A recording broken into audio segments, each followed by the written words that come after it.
How did we go from this to this? And how much longer until this is possible? Since cell phones were first introduced to the consumer market in the early 80s, they have evolved drastically in both form and function. Here is how. The Dynatac, the first ever commercial mobile phone, was introduced in 1983. With the growing accessibility of cellular networks in the late 70s, Motorola realized the feasibility of bringing mobile telecommunications to the world. After successful forays into developing car phones and bag phones, work began on designing a truly mobile phone. Thus, the Dynatac was born, in all its plastic, brick-like glory. It was big. It took 10 hours to charge and only had 30 minutes of talk time. It had a dim LCD display that you couldn't read under direct sunlight. It wasn't practical at all by modern standards. And yet, if you asked a business person whether they'd rather use a Dynatac or one of those accursed bag phones, he'd pick the Dynatac every single time. It hit U.S. store shelves in 1983, priced at a whopping $3,995 or $10,400 in 2020 dollars. The sheer novelty of having the mobile phone was not lost on the yuppies and executives that could afford it, even if its pricing made it inaccessible for the mass consumer. This gave Motorola the go signal to continue manufacturing and selling the devices, as well as investing in research and development. The first major revision to this initial design came in 1989 with the MicroTac. It was a fraction of the size of its predecessor and cheaper too, though not by much. It retailed at $3,000. Still, its compact design would serve as a template for other manufacturers to follow. Going into the 90s, cell phones continued to evolve. This was facilitated by further advancements in cellular network technology, namely the transition from analog to digital technology. Going from mobile radio telephone tech to the GSM standard was a significant step forward. The standard was first adopted in 1987, with the Orbitel TPU-900 being the first GSM phone to hit the market. This is when the second generation of cellular networks, or 2G networks, began rolling out. Perhaps the most significant innovation of this generation is how it allowed users to transmit small packets of data across the network. Users could then transmit messages over single message service, or SMS. Manufacturers began designing phones to have bigger displays to ensure text messages were readable. Users could also download custom ringtones and sometimes even play simple games on their phones. If you got tired of playing Snake all day, at least you had options. These second-generation phones also began to vary widely in design as manufacturing costs went down, allowing manufacturers to experiment with the form of cell phones. This worked out with varying levels of success.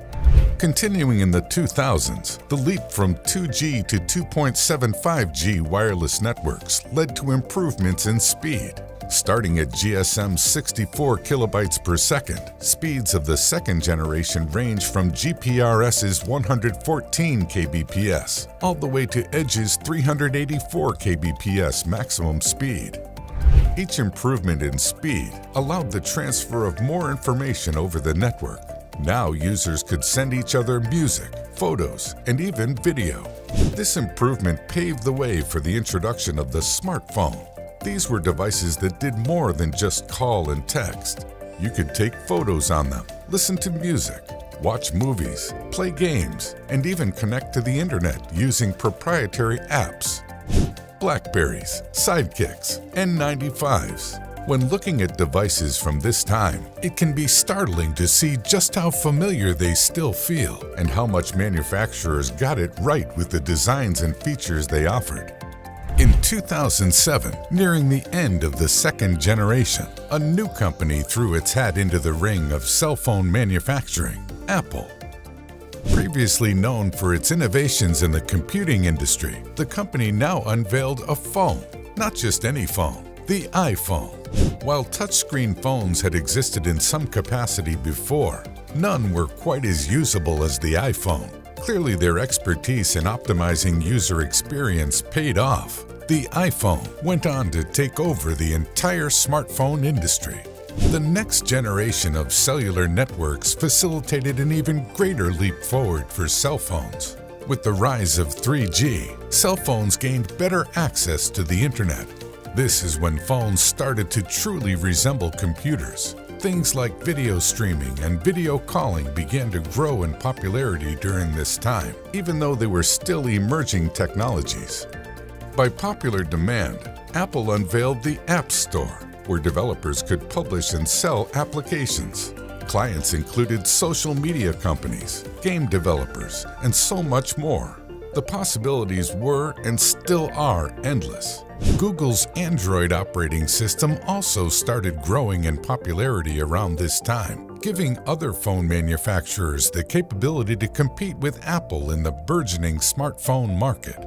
In 2014, 4G wireless networks began rolling out around the world and further increased the data transfer rate available in phones. The smartphone industry really began to mature.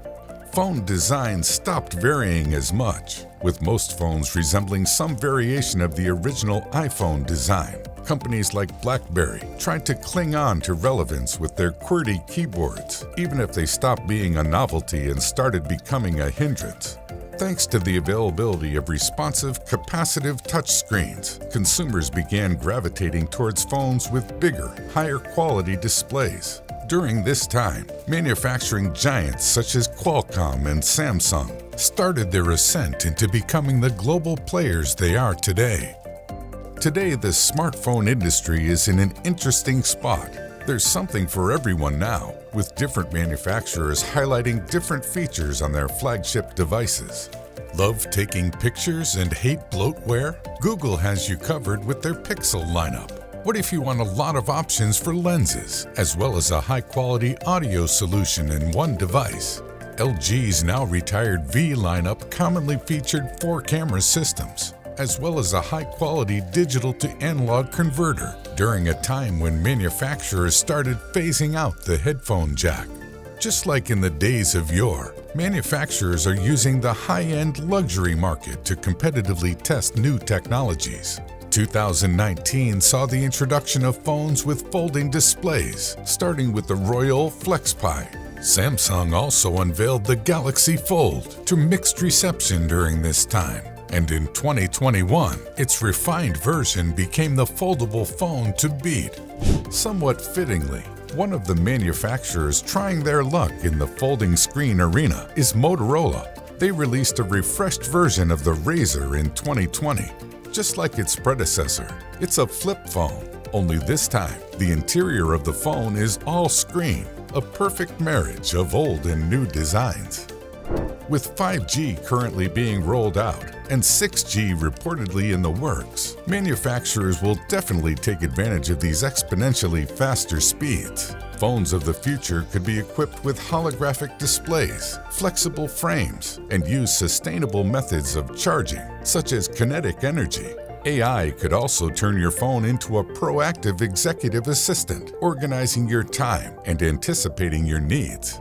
As technology advances and materials become increasingly cheaper and accessible, there really is no limit to the future of mobile phones.